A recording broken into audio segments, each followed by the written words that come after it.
नमस्कार मित्रांनो, स्वागत आहे तुमचं आपली योजना या यूट्यूब चॅनलवर तुम्ही नवीन असाल तर चॅनलला नक्की सबस्क्राईब करा.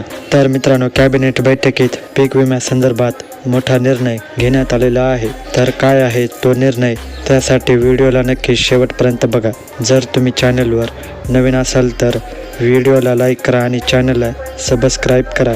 तर मित्रांनो, काल राज्य सरकारची एक अतिशय महत्त्वपूर्ण बैठक पार पडली आहे. त्या बैठकीत राज्याचे मुख्यमंत्री देवेंद्र फडणवीस आणि राज्याचे उपमुख्यमंत्री तसेच राज्याचे कृषी मंत्री माणिकराव कोकाटे आणि राज्यातील सर्व पीक विमा कंपन्यांचे अधिकारी उपस्थित होते.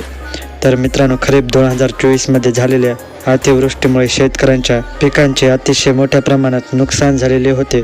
तर शेतकऱ्यांना 25% अग्रिम पीक विमा का वर्ग झाला नाही, तर अशी विचारणा राज्य सरकारकडून करण्यात आलेली आहे. त्यावेळेस पीक विमा कंपन्यांची चांगलीच तारतंब उडाली आहे. तर मित्रांनो, 25% पीक विमा अग्रिम झालेल्या जिल्ह्यांना तात्काळ पीक विमा जमा करावा, अन्यथा कारवाई करण्यात येईल, अशी रोख भूमिका राज्य सरकारने घेतली आहे. तर मित्रांनो, राज्यात पहिल्या टप्प्यात 25% अग्रिमसाठी पात्र असलेले जिल्हे बघूया.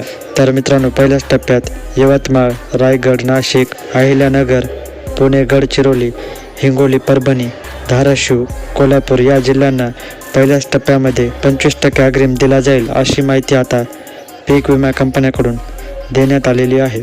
तर ही रक्कम शेतकऱ्यांच्या खात्यावरती थेट 8 दिवसात जमा करण्यात येईल, अशी माहिती देखील आता देण्यात आलेली आहे.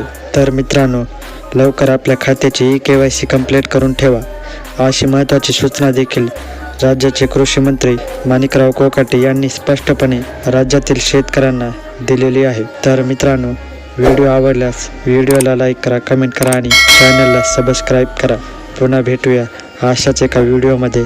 धन्यवाद.